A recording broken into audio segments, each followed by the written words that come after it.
My parents chose my sibling over me again, and I finally snapped. The pattern I pretended not to see. Growing up, I always knew something was uneven, not loud, not obvious, just subtle enough that I could explain it away. If my sibling needed help, my parents dropped everything. If I needed help, I was told to be patient, be understanding, or my favorite, "You're stronger. You'll be fine." At first, I believed that was a compliment. I was the easy child, the responsible one, the one who didn't cause trouble. Birthdays? My siblings were events. Mine were quiet. Achievements? My siblings were celebrated. Mine were acknowledged briefly. Mistakes? My siblings were forgiven. Mine were remembered. Still, I told myself it wasn't favoritism. They love us both, I thought. They just need my sibling more. That lie got me through childhood. The incident everyone forgot except me. When I was 16, I asked for help paying for a school trip. It wasn't cheap, but it wasn't outrageous either. I'd worked part-time, saved some money, and just needed support for the rest. My parents said no. A week later, my sibling asked for a new laptop. Not for school, not for work. They got it the same day. I remember standing in the doorway, watching the box being opened. I remember my mother smiling. I remember my father saying, "They really deserve this." No one looked at me. That was the first time I felt something crack inside me. But I swallowed it. Adulthood didn't fix it. I thought growing up would change things. Adults don't play favorites, right? Wrong. When I moved out, I paid my own way. Rent, bills, everything. When my siblings struggled, my parents covered expenses, co-signed loans, made excuses. When I succeeded, it was expected. When my sibling failed, it was tragic. If I tried to bring it up, the conversation always ended the same way. "Why are you being so sensitive? You're imagining things. We treat you both the same." Gaslighting doesn't always come from malice. Sometimes it comes from denial. The day everything came back, it was supposed to be a simple family dinner. No drama, no tension. Just food, small talk, pretending. Halfway through the meal, my sibling announced they were in financial trouble. Again. Rent overdue. Credit maxed out. Poor decisions stacked on poor decisions. My parents didn't hesitate. "We'll help," my dad said immediately. "Of course we will," my mom added. Then my mom turned to me. "You can help too, right?" Something inside me froze, because 3 months earlier, I had asked for help after a medical expense nearly wiped out my savings. They told me, "We can't right now." The moment I finally snapped, I didn't raise my voice. I didn't slam the table. I just asked one question. "Why is there always money for them, but never for me?" Silence. My mom sighed. My dad looked annoyed. And then my mom said the sentence that broke everything. "You don't need us like they do." That's when I realized the truth. I never did. Not because I didn't deserve support, but because they decided long ago that I was the one who could be neglected without consequences. And in that moment, something inside me finally snapped, when I stopped being the easy one. After my mother said, "You don't need us like they do," the table went quiet. No one reached for their fork. No one laughed. Even my sibling avoided eye contact. That sentence kept echoing in my head.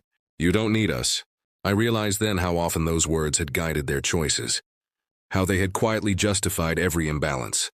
Every dismissal, every time I was pushed aside. I took a slow breath and said something I had never said out loud before. "I needed you plenty of times. You just decided not to see it." My father shifted in his chair, already defensive. My mother frowned like I'd just insulted her. "That's not fair," she said. "We've always been there for you." I almost laughed. The invisible ledger. I started listing things, calmly, carefully. The time I paid my own tuition while they covered my siblings' expenses. The emergency I handled alone because they were too stressed. The move I did by myself because my sibling needed help that weekend. I wasn't accusing. I was recounting. But the more I spoke, the more uncomfortable they became. My father cut me off. "You're keeping score." That's when I finally understood something important. They weren't uncomfortable because I was wrong. They were uncomfortable because I was accurate. The rules were different for me. My sibling finally spoke. "I didn't ask for all this." And maybe they hadn't, but they never refused it either. I looked at them and realized they had grown up in a completely different family than I had. Same house, same parents. Entirely different rules. They were allowed to fail. I was expected to endure. They were protected. I was prepared. My mother leaned forward, her voice sharper now. You've always been independent. We thought that's what you wanted. That hurt more than I expected, because independence was never my choice. It was assigned. The guilt card. Then came the guilt. My mother's eyes filled with tears. My father crossed his arms. After everything we've done for you, my mother said softly, I can't believe you'd accuse us of favoritism. That word accuse hung in the air, as if my pain was an attack, as if pointing out inequality was betrayal. For a moment, I almost backed down. Old habits die hard, but something in me had shifted. The boundary I never set. I'm not accusing you, I said. I'm telling you how it feels to be your child. They didn't like that, because feelings don't fit into their narrative. My father shook his head. If you're going to be this resentful, maybe you should take some space. There it was. Distance as punishment. I nodded slowly. Maybe I should. The look on their faces told me they didn't expect that answer. When distance became my choice, I didn't storm out that night. I finished my meal. I thanked my parents. I hugged my sibling. From the outside, it looked normal, but something fundamental had changed. For the first time in my life, I wasn't trying to fix it. The silence that followed. I didn't call the next day, or the day after. Neither did they. That silence told me everything I needed to know. If I wasn't accommodating, if I wasn't agreeable, if I wasn't easy, I wasn't essential. A week passed, then two. Finally, my mother texted, Are you upset with us? Not what did we do? Not are you okay? Just are you upset? As if my feelings were the problem. I didn't reply. The family meeting. 2 weeks later, they asked to talk. They framed it as concern. It felt like damage control. My parents sat side by side on the couch. My sibling sat across from me. It felt like an intervention. Except I was the only one expected to change. My father spoke first. We don't like the distance, he said. But we don't understand why you're being so cold. Cold. I almost smiled at that. Because boundaries often feel like cruelty to people who benefited from your lack of them. The narrative they needed. They explained everything again. How my sibling had more challenges. How I was naturally capable. How life wasn't always equal. I listened. Then I asked one question. Have you ever asked what I need? Silence. My sibling shifted uncomfortably. My mother looked down. That answer was enough. Choosing myself felt like betrayal. I told them I needed space. Real space. Not passive-aggressive silence. Not punishment. Healing. My mother cried. My father looked disappointed. My sibling looked confused. They all said the same thing in different ways. This isn't who you are. They were right. This was who I was becoming. The guilt almost worked. That night I felt horrible. Conditioned guilt runs deep. I questioned myself, replayed conversations, wondered if I was overreacting. Then I remembered every time I had swallowed disappointment to keep the peace. And I knew, peace that costs you your self-respect isn't peace. When the truth finally slipped out. A month into the distance, my sibling called me. That alone felt strange. They'd never reached out unless something was wrong. We met for coffee. Neutral ground. No parents.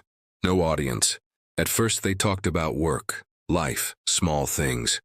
Then they sighed and said, they're really upset with you. I nodded. I figured. The confession I wasn't expecting. After a long pause, my sibling said something that stunned me. You know, I always knew they treated us differently. I looked up. They did? They stirred their coffee, not meeting my eyes. I just didn't realize how much it hurt you. There it was. Not denial, not excuses. Truth.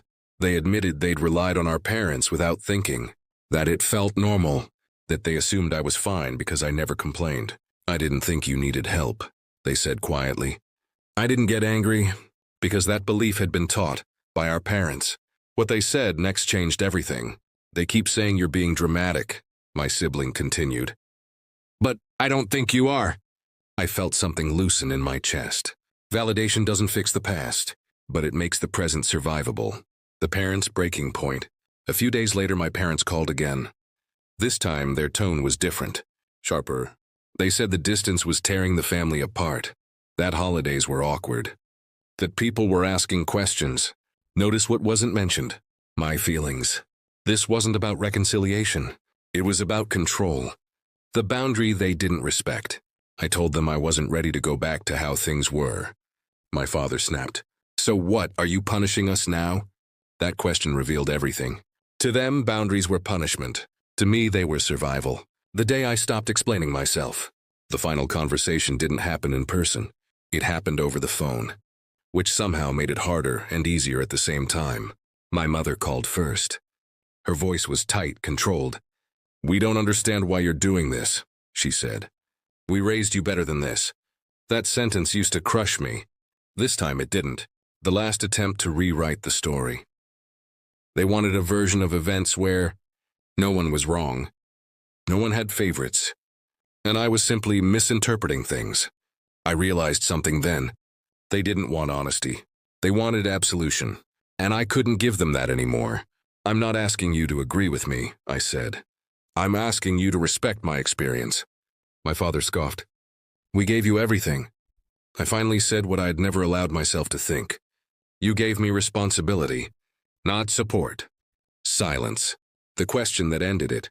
My mother spoke softly. "So what do you want from us?" I took a deep breath. "I want you to stop expecting me to carry what you won't." They didn't understand, or maybe they did and just couldn't accept it. Either way, I was done explaining, walking away without slamming the door. I didn't cut them off completely. I didn't scream. I didn't threaten. I simply stepped back. No financial help, no emotional labor, no rescuing. For the first time in my life, I let consequences exist. And that terrified them. What I felt after. Relief didn't come immediately. First came grief. Grief for the parents I wished I had. Grief for the child who learned too early how to be strong. But beneath the grief was something new. Peace. Choosing myself was the real beginning. Months passed, not weeks, not days. Months of limited contact, short conversations. No emotional labor, and something unexpected happened. The world didn't fall apart. What changed first? I slept better. The constant knot in my chest loosened. The anxiety I'd carried for years, quiet but relentless, began to fade. For the first time, I wasn't waiting for approval that never came. I was living. My parents' realization. Slowly, the tone shifted. My mother stopped guilt-tripping. My father stopped demanding explanations. They began asking neutral questions, then careful ones. It wasn't an apology, but it was awareness. When I stopped absorbing the imbalance, it became visible. My sibling and me. My relationship with my sibling changed too. Not magically, not perfectly, but honestly, they stopped assuming I'd always be okay. Stopped taking my support for granted, and for the first time we met as equals. The lesson I wish I'd learned earlier. Being the strong one doesn't mean you don't deserve care. Being independent doesn't mean you don't get to ask for help. And setting boundaries doesn't make you selfish. It makes you whole. The final truth. My parents didn't choose my sibling over me one last time. They did it many times. What changed wasn't them. It was me. I finally chose myself. And that choice, quiet, firm, unapologetic, was the beginning of a life that actually felt like mine. The end.